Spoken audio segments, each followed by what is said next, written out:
This is the living history of Australian football.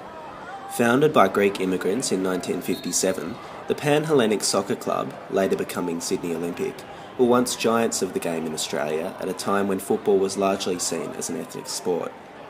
Winning the National Soccer League in 1990 and 2002, Olympic were thrust into relative obscurity 10 years ago by the creation of the A-League, Australia's premier football competition. Once playing regularly in front of crowds of 10,000 or more, they, along with the other great ethnic clubs of Sydney's West, have in the last 2 decades been seemingly more associated with Australia's football history than its future. George has been coming to Olympic Games for over 50 years. He admits that the A-League, which truly professionalised football in Australia, has been good for the sport, but sees a different future for the old ethnic sides. It's got a bright future, we can see that for the 10 years. I was doing the commentary for these matches for a number of years on the A-League. I was doing the Greek radio for 23 years. And I can only see positives on the A-League. But unfortunately, the ethnic teams like Sydney Olympic Apia, the traditional teams, they have to play on the state league and keep going on, create players, not for the A-League only, but for the national team as well. With the arrival of the A-League, ethnic football culture faded into the background. Rivalries between Serbian, Croatian, Greek and Italian fans would occasionally turn violent, says Jim Kelladidis, president of Olympic from 1995 to 1998, but such behaviour was discouraged by the clubs. But that year they had few brawls in St George Stadium because they got close to Rockdale, which was bad for soccer. For the sport, it was very bad. Jim says part of the fight was keeping national flags out of games. If you show one, we used to conversate it from the supporter.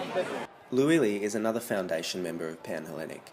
He says that he was first attracted to Olympic by the Greek community behind it, but admits that the spread of ethnic communities across the city has taken a toll on the idea of ethnically based football clubs. That's what we started in 1955. I was coming here in 1960. I was 16 years of age when I came, and I went to, we used to play in training in Woolworth Park for so many years.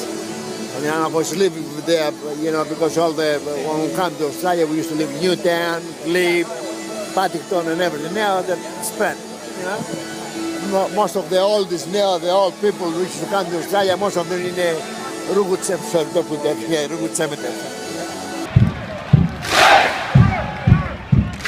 The Western Sydney Wanderers, an A-League team based in Parramatta and owned by Frank Lowy's Football Federation Australia for the first 2 years of their existence, have attempted to take advantage of the spread of ethnic communities across Western Sydney, and Luili can only see positives in their success, but says football still struggles to compete with other codes for crowds.